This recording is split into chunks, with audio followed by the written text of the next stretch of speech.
Hello, everyone. It's Fran. Happy Father's Day to all the fathers out there. That's what I'm here to talk about today. I am not a father. There are no children of my loins.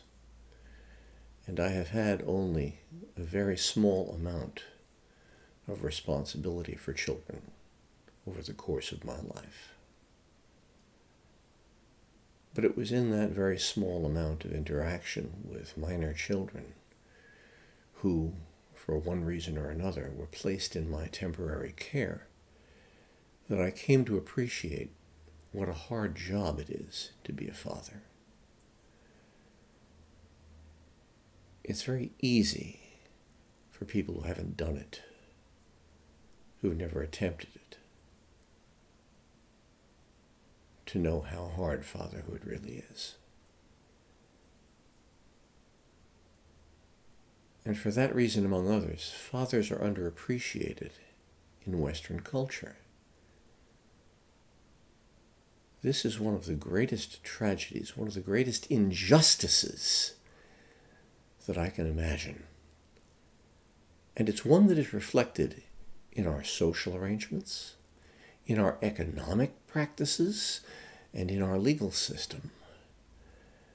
And it is absolutely vile from end to end. Think about the many times you've heard people lamenting the plight of the single mother, lamenting how hard mothers have it generally. It's almost obligatory for aspiring politicians to speak of such things in the most unctuous imaginable tones. And it makes my gorge rise. Fathers get a little offhand, oh, by the way, appreciation one day per year. Every day of the year should be Father's Day. No one has ever made it to maturity as a responsible adult without a father to get him there. No one ever will. And I, who am not a father, am here to tell you. If you have one, if you're fortunate enough that you haven't lost yours, I hope you've rendered him some appreciation today. And I hope that tomorrow, after Father's Day 2020 is over, that appreciation will not end.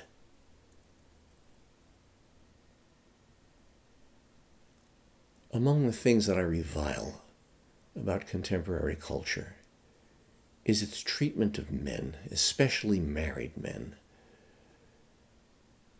The television shows all make them look like idiots, as if they deserve to be subordinate to their wives.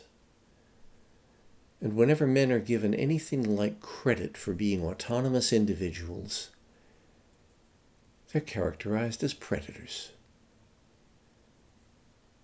I can't imagine why more voices haven't risen in objection to this. But that's a little bit off the point. The point is fatherhood. If you have one, appreciate him. If you've lost one, pray for him today. Pray that God has clasped him to his bosom where he belongs. And stand up for yourself if you are a father. Don't let anyone belittle your role in your children's life, or allow anyone to tell you that it's really mom's contribution to the family that makes a difference, whereas you're just a disposable sperm dispenser. After your contribution of genetic material, you're no longer necessary. By God, it's one of the worst injustices I can imagine. At any rate, happy Father's Day to all the fathers out there who can hear this and appreciate that someone at least is on your side. Mine might be a minor voice, but at least I've raised it. I hope there are others who will raise theirs, because the injustice has gone on long enough. Let all men of goodwill make every day Father's Day. Mothers have already received quite enough credit, and much of the blame for the way children have turned out these past few decades. Ignorant, arrogant, rife with entitlement syndrome, generally incapable of looking after themselves, is due to the denigration of fathers and the sanctification of mothers. It's time for it to change. I have said so.